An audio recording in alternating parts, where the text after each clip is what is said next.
Des milliers de morts, des déplacements à grande échelle, plus rien pour se nourrir. Et si on parlait du bétail ?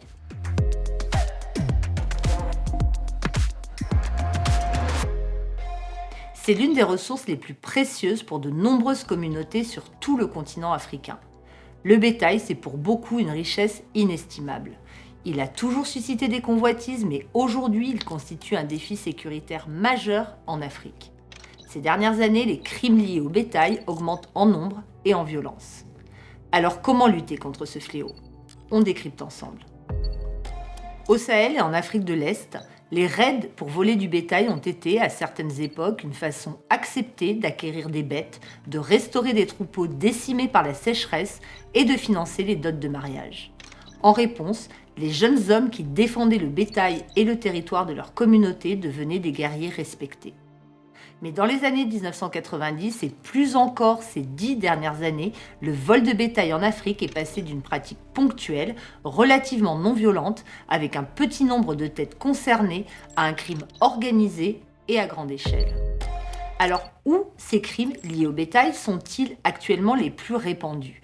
Plusieurs zones du continent sont particulièrement touchées par l'augmentation de leur fréquence et de leur violence. À l'Est, ils ont provoqué le déplacement, la perte de ressources et de nombreux morts au Kenya, à Madagascar, en Ouganda et au Soudan du Sud, entre autres. En Afrique de l'Ouest, c'est au Nigeria ou encore au Mali, deux des plus grands producteurs de bétail de la région, que de nombreux vols de masse ont été commis. Mais c'est un phénomène qui touche d'autres pays, comme le Ghana. Ce marché est un marché international. Maintenant, concernant le vol de bétail, quand les commerçants de bœufs viennent ici, même quand ils passent par les frontières officielles, au cours de tout leur trajet, ils se font attaquer. Si vous connaissez ces agresseurs, vous devez être très prudent, car pour dénoncer ces personnes, dire que ce sont elles qui ont commis ce crime-là, alors votre vie sera en danger. Donc les gens les connaissent, mais ils ne peuvent pas parler, et ça continue. Qui commet donc ces vols massifs, parfois assimilables à du pillage ? Le vol de bétail constitue une ressource essentielle, stable et durable des groupes islamistes armés au Sahel. Ces extrémistes considèrent le bétail comme un moyen de paiement de la zakat, l'impôt islamique.